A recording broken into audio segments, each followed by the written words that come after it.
Hello students, welcome back. I am Nitika from HD class, exercise 7.2, question number 4. Find the ratio in which the line segment joining the point minus 310 and 6 minus 8 is divided by minus 1 6. यानी आपके पास एक line दी हुई है जिसका क्या दिया हुआ है, एंड पॉइंट आपको पता है और आपको सेंटर पॉइंट भी पता है, not a centre point, a point जो कि इन दोनों को डिवाइड कर रहा है, ठीक है। और कौन से रेशियो में डिवाइड कर रहा है आपने वो फाइंड आउट करना है। अब ये जो पॉइंट जो है वो डिवाइड जो कर रहा है वो पॉइंट क्या है, -1 6, ठीक, -1 6 उसमें ये डिवाइड कर रहा है। अब जो डिवाइड के जो रेशियो था वो हमने ऑलरेडी करा था, कौन सा, m1 और m2। सेक्शन फॉर्मूला क्या था कि एक m1 और m2 हमने फाइंड करना है। अब ये दो पॉइंट जो हमारे पास ऑलरेडी दिए हुए हैं वो कौन कौन से पॉइंट दिए हुए हैं, एक है -310 और दूसरा जो पॉइंट है वो है 6 -8, ठीक है। ये दो पॉइंट है। अब जो है हमारा टारगेट क्या है, m1 और m2, ठीक। अब m1 और m2 क्या है, मान के चलते तो वो हमारा हो गया 2 वेरिएबल्स हो गए। m1 और m2 क्या है, 2 वेरिएबल है। और जब दो वेरिएबल आपके पास अननोन होते हैं ना, तो कितने इक्वेशन बनेंगे, उसमें 2 इक्वेशन बनेंगे। फिर आप सब्स्टिट्यूशन मेथड और एलिमिनेशन मेथड जैसे आपने ऑलरेडी करा था उस मेथड से सॉल्व करेंगे। और उससे आसान तरीका क्या हो जाता है, अगर उससे आसान कोई तरीका हो कि m1 और 2 वेरिएबल ना रख के एक वेरिएबल को अगर मैंने मानना है तो क्या कर सकते हैं आप, ये जो m1 और m2 है ना, इसमें से एक को 1 मान लो कि एक तो 1 है, 1 के गैप 1 का रेशियो है और दूसरा का रेशियो जो है वो k का रेशियो कर लो, ठीक है, या m रेशियो 1 आप कर सकते हो, वो मैटर नहीं करता। यहाँ पर k और 1 का रेशियो ले लोगे, एक 1 रखो और एक को k रखो। अगर आप m1 और m2 भी लिखते हो तब भी गलत नहीं है, k रेशियो 1 लिखते हो तब भी कोई गलत नहीं है, लेकिन k से आपका क्या होता है, काम आसान हो जाता है, तो मैक्सिमम जो है आपके जो एफर्ट्स है ना वो कम हो जाएंगे, सोचने में, सॉल्व करने में आपका टाइम कम लगेगा, क्योंकि पेपर होता है आपको पता है कि विदिन 3 आवर्स आपको सॉल्व करना है, तो उसी के अकॉर्डिंग आपका जो स्ट्रैटेजी है वो बनानी है और आपको जितना आसान हो सके उतना आसान इसे सॉल्व करना है। तो हम मान के चलेंगे कि k जो है k रेशियो 1 में है, आपको पता चल जाएगा कि क्या डिफरेंस है जल्दी इस मेथड से करने का।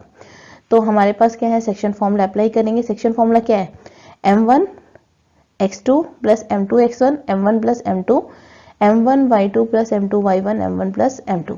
अब अगर आप इसमें रखते, इसी में डायरेक्ट कर वैल्यू पुट कर देते तो क्या होता, आपके पास कितने वेरिएबल होते, m1 प्लस m2, ठीक। तो दो इक्वेशन बनते, एक इसका बनता और एक इसका बनता, फिर हम m1 और m2 को सॉल्व करते, ठीक। लेकिन अगर हमने k और y वन लिया है तो उसमें क्या डिफरेंस आएगा, आप पहले क्या है वैल्यू पुट कर देंगे, जैसे मैंने आपको ऑलरेडी प्रीवियस क्वेश्चन में समझा रखा था कि इसका ट्रिक क्या है। तो यहाँ पर आपने वही करना है, x1 और x2 लिखोगे, फिर m1 और m2 लिखेंगे, फिर y1 और y2 लिखेंगे, ठीक है। बाद में नहीं लिखना, m1 और m2 को पहले लिखेंगे।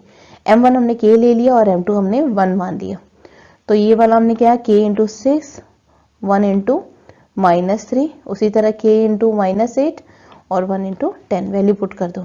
समझाया था ना कैसे करना है, बस वैल्यू पुट कर दी। अब हमारे पास आ गया दो वैल्यूज, ठीक है। कौन कौन से, ये -1 6 तो आपके पास ऑलरेडी है, ये तो आपको दिया हुआ है, 6k -3 और अपॉन k प्लस 1 और दूसरा -8k plus 10 upon k plus 1। अब चाहो तो आप ऐसे लिख सकते हो, क्योंकि x को, ये x एक्सिस का वेरिएबल है आपका, ये वाला जो है ये x का है और ये y का है, तो उसी तरह ये भी x का है और दूसरा y का है, तो x को x के साथ लिखोगे और y को y के साथ में, तो हमने -1 यहाँ लिख दिया और यहाँ पर 6 लिख दिया, ठीक। अब हम इसे सॉल्व करेंगे क्रॉस मल्टीप्लाई करके, ठीक। अब 2 हो गए। अब इसके बाद आपने क्या करना है, इनमें से कोई एक ले लो सॉल्व करने के लिए, अदरवाइज अगर m1 m2 होता तो आपको दोनों लेने पड़ते, फिर सॉल्व करना पड़ता। यहाँ पर आके आपका आसान हो जाता है काम, ठीक है, k की वजह से। ये जो आगे जो इसके बाद का जो टर्न है वो जो आसान करता है वो k और 1 करता है। अगर आपको k और 1 नहीं लेना है, आप m1 और m2 भी ले सकते हो, बेटर है k और 1 ही लो, ठीक है, कोई और मेथड आप सोचो ही मत। अब यहाँ पर हम सॉल्व करेंगे, तो 7k इज इक्वल टू 2 हो गया, k की वैल्यू हो गई 2/7। तो जो रेशियो था हमारा k रेशियो 1 था, बस वही लिख दो 2/7 रेशियो 1।